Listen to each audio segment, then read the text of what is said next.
Bertolisi, i complimenti non fanno punti, li abbiamo fatti tutti più volte, forse anche un pareggio sarebbe stato stretto, peccato per quei 2 gol veramente venuti per un vostro infortunio, veramente un peccato.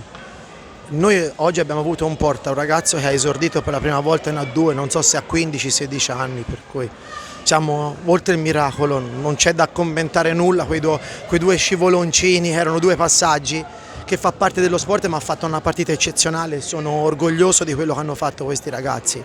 Sono ragazzi a cui voglio molto bene, sono rientrato perché era un momento di difficoltà e l'idea che in 10 allenamenti netti siamo passati dal 17-2 dall'andata al 4-3 qua con delle assenze, perché il bello è che noi abbiamo delle assenze, almeno 2 tranquillamente potevano far parte di questo gruppo.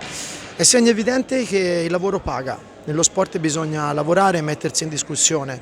Questi ragazzi hanno passato un anno molto difficile e io sono accanto a loro.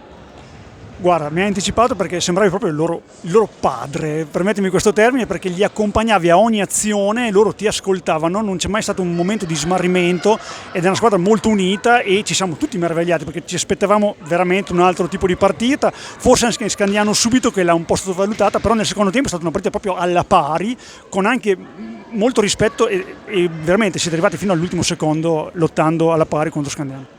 Io spero che sia per noi e soprattutto per loro un inizio e mi auguro fortemente che su questi ragazzi si continui ad investire. Non basta farli fare loro una 2, bisogna fare loro una 2 mettendoli in condizione di allenarsi con professionalità. I ragazzi del Forte dei Marmi che quest'anno stanno andando in A1 sono quelli coloro i quali con l'Under 19 ci abbiamo vinto alle finali di Correggio di giugno 2025.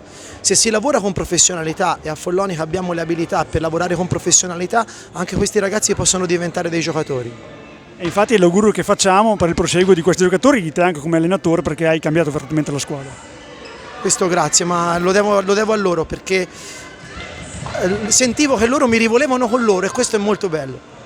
Grazie e in bocca al lupo. Grazie a voi, buona serata.